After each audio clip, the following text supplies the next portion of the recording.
Góðan daginn. Hér erum við með veggspjald sem fjallar hugmyndina læsi sem félagslega iðju.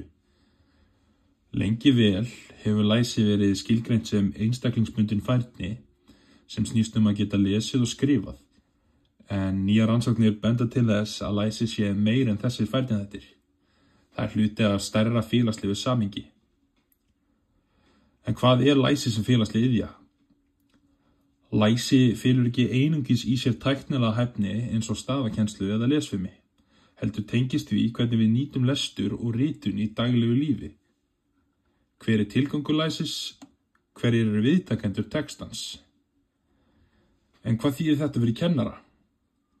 Fyrir kennara þýðir þetta að mikilvægt að tengja lestur og ritun við reynsluheim nemenda. Ef læsi kennt á einangraðan hátt án þess að tengja það við þær aðstæður sem nemendur þekkja, getur það leitt til þess að nemendur missi áhuga. En hvað meina rannsakendur með félagsmenningarlegum sjónarhóli? Rannsóknin sem veggspjaldið fjallar sýnir okkur hvernig heyrnarlausir nemendur upplifa læsi. Fyrir þennan sérstaka nemendahóp skiptir miklu máli að læsi taki mið af þeirra tveimur tungumálaheimum, íslensku táknmáli og íslensku ritmáli.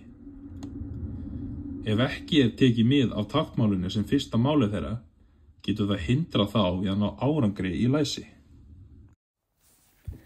Dæmi úr rannsókninni.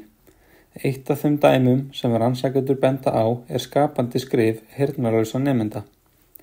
Einn nemandi skrifaði ljóð sem væri vel til falli til umhugsunar. Ég hef eyru, en ég heyri ekki. Þannig ég með eyru eða hvað?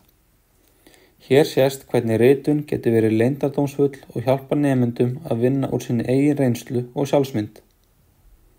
En hvað getum við lært af þessu? Kennarar þurfa að hugsa út fyrir hefðbundnar kennsluaðferðir og leggja meiri áherslu á félagslegt samhengi læsis. Tími kominn til að viðurkenna tvítengi heyrnarlausa og skapa umhverfi þar sem bæði táknmál og ritmál eru metin að verðleikum. En ekki bara fyrir heyrnarlausa nemendur, heldur alla nemendur sem eiga erfitt með að finna tengingu milli tungumál, samfélags og eigin reynslu. Vonandi hefur kynningin gefið ykkur betri skilning á þessu viðfangsefni. Læsi ekki bara að læra stafi og orð, heldur samskipti og tengsl við umheiminn.